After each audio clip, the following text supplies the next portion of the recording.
Today, he decided to make his own very big contribution to fake news by stepping into the Rose Garden with Mitch McConnell and pretending to be fake friends.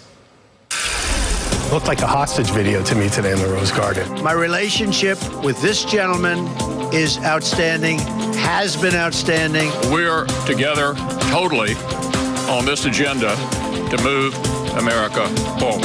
I have a fantastic relationship with the people in the Senate and with the people in Congress. I mean, I have with our House of Representatives. With an exception few of Bob Corker, Jeff Flake, John McCain, Lisa Murkowski, Susan Collins, and, Mitch McConnell. What would be helpful is if the president would actually get out of the way and allow the Senate to do its work. He served up, as you may have heard, this false claim that President Obama did not call families of fallen soldiers. He has no soul.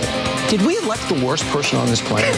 Despite what we read, we're probably now, I think, at least as far as I'm concerned, closer than ever before.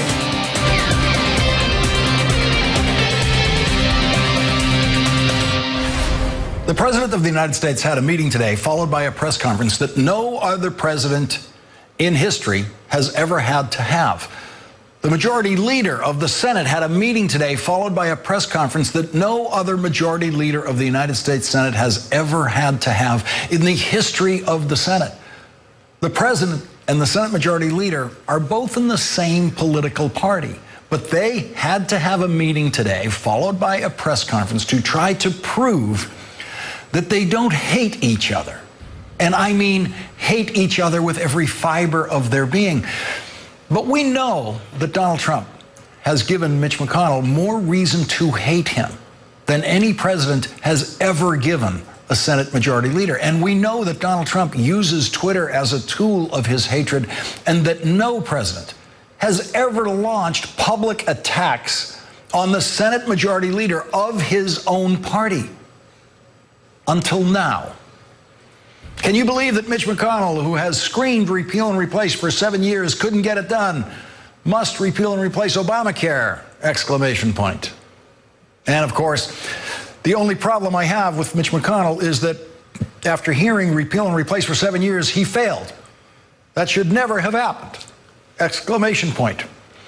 Here is the first lie of many lies that President Trump told in the Rose Garden today. I just want to say that we just spent quite a bit of time inside with the Senate Majority Leader, Mitch McConnell, who has been a friend of mine for a long time, long before my world of politics, early into his world of politics, I think. But we've been friends for a long time. We are probably now, despite what we read, we're probably now, I think, at least as far as I'm concerned, closer than ever before. And the relationship is very good. Closer than ever before. This was an emergency meeting at the White House today. It was an emergency meeting of a political party in crisis, a crisis of chaos. It was an emergency meeting to tell that lie that you just heard, that Mitch McConnell and Donald Trump are friends. Never been closer.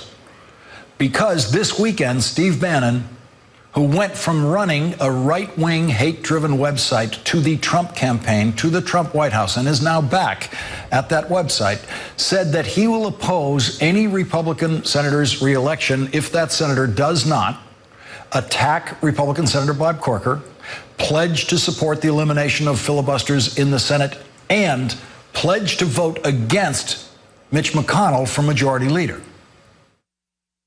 All of you folks that are so concerned that you're going to get primaried and defeated, there's time for mea culpa. You can come to a stick and condemn Senator Corker. And you can come to a microphone, and you can say, I am not going to vote for Mitch McConnell for majority leader.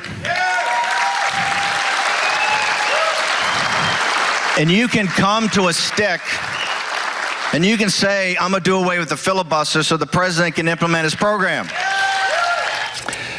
You have never seen that before. This is the worst chaos that has ever existed in modern political parties. Will Rogers once famously said, I am not a member of any organized political party, I am a Democrat.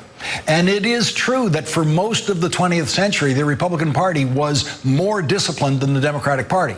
The first time an incumbent president was challenged for renomination within his own party, it was a Democrat who did that. Eugene McCarthy ran against his old friend, President Lyndon Johnson, for the 1968 Democratic nomination. But Gene McCarthy had one rule when he started that campaign. He would not attack the president personally.